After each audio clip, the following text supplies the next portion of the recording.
C'est une journée d'hommage à Arthur Louis Le Tac. Elle est également, et elle doit être, une journée d'hommage à tous ses contemporains naturalistes de l'Orne.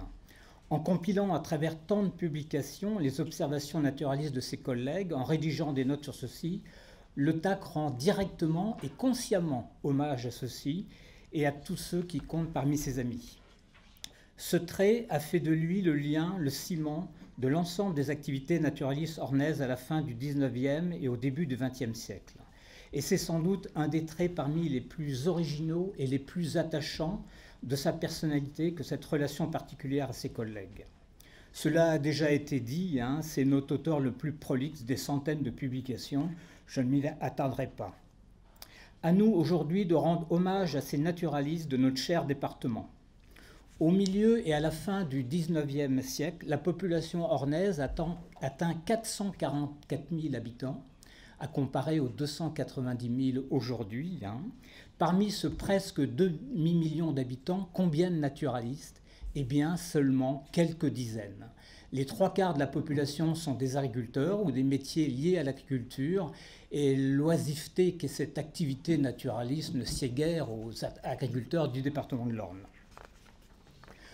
Nos naturalistes ont fait des études. Ce sont des instituteurs, professeurs, des membres du clergé, de l'ancienne noblesse, des médecins, vétérinaires, pharmaciens, voire des notaires. C'est à ces personnes et à elles seules que nous devons de connaître aujourd'hui l'état du patrimoine naturel ornais à la charnière de ces deux siècles. C'est cette connaissance, hélas partielle, qui nous permet de faire des comparaisons entre hier et aujourd'hui en matière de faune et de flore. En tant que naturaliste amateur, il nous arrive régulièrement d'analyser ces comparaisons. Elles sont hélas parlantes et accablantes. Depuis cette période, notre patrimoine naturel s'étiole de manière continue et dramatique. Alors oui, merci à vous, naturalistes du temps passé. Bravo pour votre travail. Il nous encourage à rester actifs et à agir en faveur de l'environnement. Demain, cet hommage doit se prolonger. Il convient en effet de rassembler les informations concernant toutes ces personnes, de les mettre en ordre et, si possible, publier les résultats de ces futures recherches. La SHAO, l'AFO, depuis de nombreuses années, veille à récupérer les informations dont elles ont connaissance. Ce n'est toutefois pas suffisant. En effet, il convient de ne pas seulement veiller, mais bien d'opérer à une recherche dynamique dans ce domaine si passionnant. Vous trouverez tout à l'heure dans l'exposition Le Tac aux Archives de l'Orne cette carte interactive qui est derrière moi, due au talent de Mathieu Legueuil des Archives de l'Orne avec la participation de certains membres de l'AFO. Même s'ils ne sont pas nombreux, nous ne pouvons vous présenter que quelques-uns de ces naturalistes du temps passé. Considérez cette carte comme une approche à la découverte de ses illustres prédécesseurs. Et nous allons faire un tour de l'Orne en partant par le sud, l'ouest, le nord et en revenant par l'est. Nous ne pourrons même pas mentionner tous ceux qui ont acquis une notoriété nationale, voire internationale. On passe par la ville d'Alençon. Pierre-Antoine Renaud, qui est né à Rouen. Il écrira un mémoire sur la culture des pommiers dans toute l'étendue de la France, puis en 1796, il s'établit à Alençon et il obtient la chaire d'histoire naturelle lors de la création de l'école centrale de l'Orne. Un de ses élèves, un certain Léon de la Sicotière, qualifie son enseignement de pédantesque et lourd, excusez du peu. On doit cependant à Antoine Renaud la création d'un jardin botanique et d'un musée d'histoire naturelle à l'école centrale. Il est connu aujourd'hui pour avoir rédigé en 1804, soit en l'an 12 de la Révolution française, la première flore du département de l'Orne. Il la présente selon les systèmes de Tournefort, Ligné et Jussieu. Toujours sur Alençon, un autre personnage célèbre, Jacques-Julien Houtou de la Billardière. Voilà un cheminement quasi indépendant du département de l'Orne. Il naît effectivement à Alençon en 1755. Il y fera ses études avant de rejoindre le cours de botanique de l'Université de Montpellier. Il devient médecin et part en Angleterre pendant 2 ans pour étudier les collections de Joseph Banks, qui venait de rentrer de son voyage avec Cook. Il prospecte ensuite le Dauphiné et accomplit un voyage à Chypre, au Liban, en Syrie en 1786. Fort de la notoriété due à ces voyages, il sera choisi pour faire partie de l'expédition dirigée par Entrecastro qui fait le tour de l'Australie et de la Tasmanie à la recherche de la pérouse. À son retour en France, il sera admis à l'Académie des sciences et sera considéré comme l'un des grands botanistes du siècle pour avoir fait connaître les végétaux des terres australes. Schmitt l'a honoré en 1793 du genre Bilharderia, famille des apocinées. Il existe un cap labillardaire dans l'archipel de la Louisiane, en Mélanésie. Il meurt à Paris le 8 janvier 1834. En 1997, le docteur Édouard Dhuiker, consul honoraire de l'île Maurice à Sydney, est venu séjourner dans l'Orne à la recherche d'informations sur cet illustre naturaliste. Et je vais faire un bond dans le bocage du Pays-Bas normand, sur la commune de Chanzcray, pour découvrir M. Louis Corbière, le second héritier de l'étude de la répartition des plantes en Normandie. Son père est garde forestier. Il entre à l'école normale d'instituteurs d'Alençon. Il y rencontre nombre de personnes de la HHAO et des naturalistes dont Gillet, lui-même d'Alençon, est auteur d'une Flore de France, mais aussi Le Tac, Le Coeur, Duthède, Duhamel, Lucenot, Chevalier, etc. Il réside 15 ans à Argentan comme professeur au collège et de là débute ses recherches botaniques personnelles. Il prépare une licence S-Lès, puis une seconde licence S-Sciences naturelles. Morière, doyen de la faculté et botaniste, le remarque, il est nommé professeur au lycée de Cherbourg.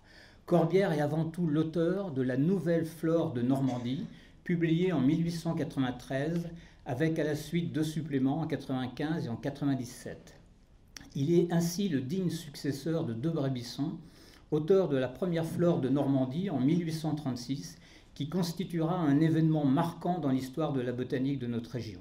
La Flore de Normandie se déclinera en 5 éditions publiées presque tous les 10 ans, de 1836 à 1879. Et je ferai une petite discrétion en disant qu'il y a une 3e génération de botanistes qui ont étudié la répartition des plantes en Normandie, mais je ne pourrais pas citer les noms de l'auteur parce qu'il est encore vivant et en plus il est dans la salle.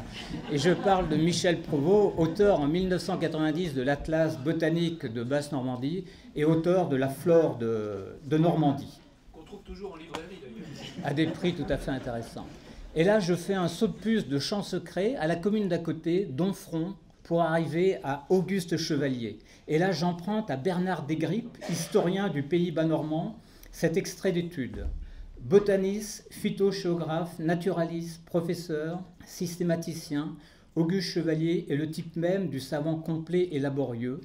De ses racines normandes, il en conserve le bon sens, le réalisme, le courage, la persévérance, la ponctualité et le goût du travail bien fait. Dur avec lui-même, têtu, obstiné, Auguste Chevalier n'admet guère la contradiction. Ses avis ne souffrent ni discussion ni commentaire. Ses colères courtes, soudaines, parfois violentes, s'abattent comme de véritables tornades, tropicales. Cependant, il nous est impossible ici de résumer toute sa carrière tant elle est variée et dense. Pour en avoir une petite idée, suivons cette simple énumération. Fils de modeste agriculteur de Domfront, à 10 ans, il veut devenir botaniste. À 15 ans, il crée son musée botanique dans la ferme de ses parents. Brillante étude à Caen et à Paris, préparateur en botanique à l'Université de Lille, rejoint le Muséum national d'histoire naturelle pour un doctorat, mise en valeur des colonies françaises, recherche de végétaux dans ces colonies utilisables pour l'économie, publication d'articles sur la flore normande de 1893 à 1997. Milne Édouard, directeur du Muséum national, le désigne pour une mission au Soudan, puis mission à travers toute l'Afrique occidentale, directeur du laboratoire d'agronomie coloniale de l'École des hautes études, inspecteur général de l'agriculture et des forêts, directeur de l'Institut scientifique de l'Indochine et du Jardin botanique de Saïgon.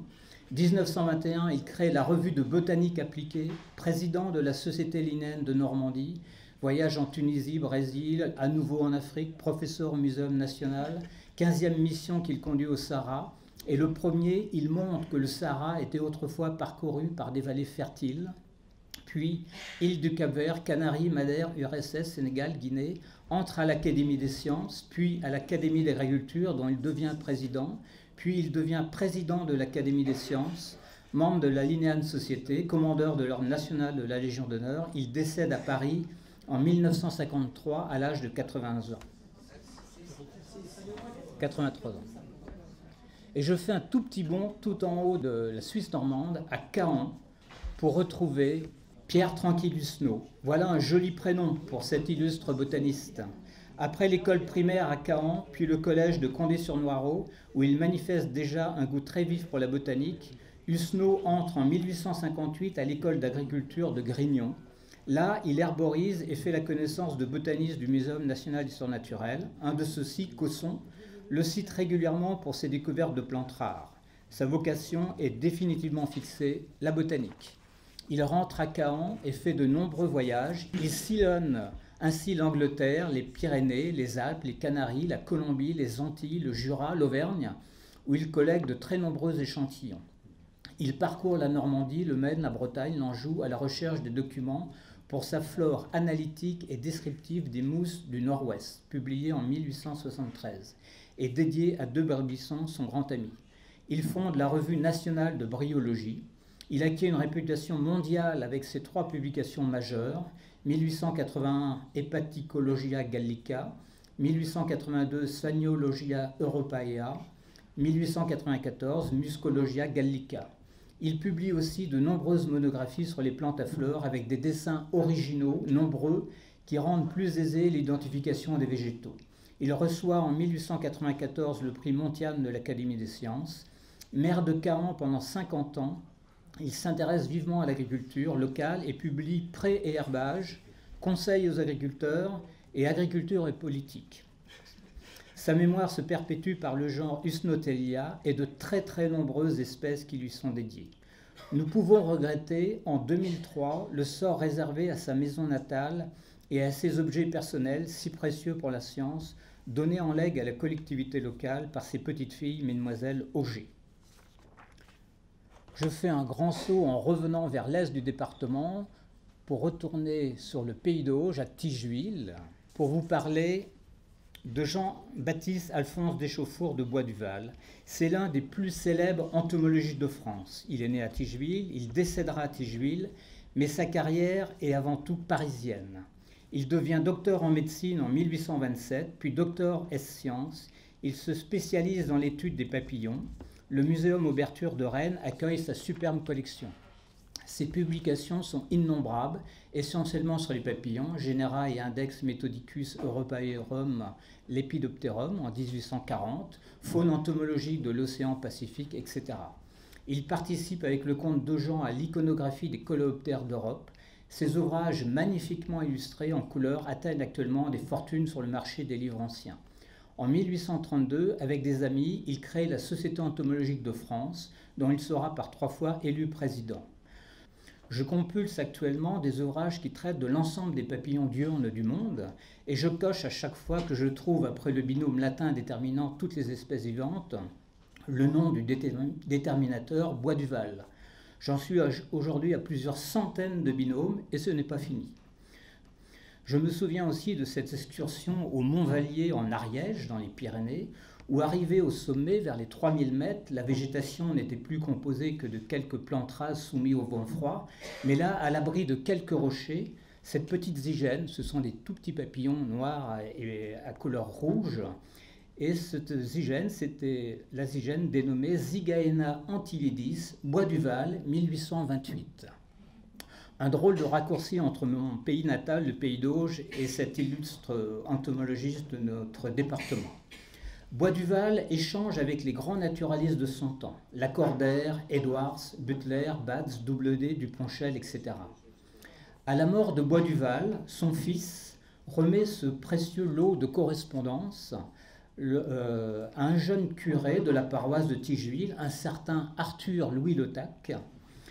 Arthur Louis Le Tac les conservera jusqu'en 1918, date à laquelle il les transmet au professeur Ouard de la faculté des sciences. La femme de ce dernier offrit ce lot en 1970 à une lointaine cousine. La fille de cette cousine, Madame Dupéré, l'offrit le 26 juin 1996 au laboratoire d'entomologie du Muséum national d'histoire naturelle, où il se trouve aujourd'hui définitivement protégé. Le Perche est la région de Tourouve. Pour vous parler alors très brièvement de M. Gervais François Magnier de Marolles, c'est Le Tac dans un bulletin de la SHAO de 1923 qui nous donne les clés de cet original personnage, Passionné de cinégétique et de culture italienne, Magnier de Marolles, né à Tourouve en 1727, son premier écrit, en 1766, traite de la bête du Gévaudan, tué l'année précédente. Il recueille le témoignage écrit de M. Denval, gentilhomme de Vimoutier, le plus habile chasseur de loups du royaume, 1200 loups tués en 40 ans. Il doit surtout sa renommée, Magnier de Marolles, à 2 ouvrages, Essai sur la chasse au fusil et La chasse au fusil. Il y mentionne un aigle pigargue tué sur les étangs de Leugnier et un albatros hurleur tué sur les étangs de la Trappe, etc. Il me paraît indispensable tout de même de parler encore, parce qu'on l'a mentionné très rapidement, mais on ne peut pas le... Jacques-François-Henri Olivier, qu'on a entreaperçu tout à l'heure. L'abbé Olivier se distinguera par son travail sur les lichens, on l'a déjà dit, sujet ardu à la fin du XIXe siècle. Les monographies, les clés dichotomiques sont encore bien absentes et il faut être courageux pour s'attaquer à ce groupe. Olivier a relevé ce défi et au fin fond du Perche, à compte d'auteur, il publie en 1882 le tome 1 de la flore analytique et dichotomique des lichens de l'Orne et des départements circonvoisins, précédé d'un traité élémentaire de lichénographie avec 22 figures lithographiées. L'ouvrage est disponible chez l'auteur au presbytère d'Auteuil. Le tome 2 est publié en 1884, mais cette fois, il est signalé disponible à la librairie Savy, 77 boulevard Saint-Germain, et chez Friedlander et Fils, 11 Karlstrasse à Berlin. On rêve devant le courage de ces auteurs. Il est l'ami de Leuthak, il décède à Bazoches-au-Houlme en 1922. J'ai fait l'impasse sur de très nombreux naturalistes du département de l'Orne, donc c'est vraiment juste une sorte d'image, de carte postale de toute cette population extraordinaire qui nous a précédés.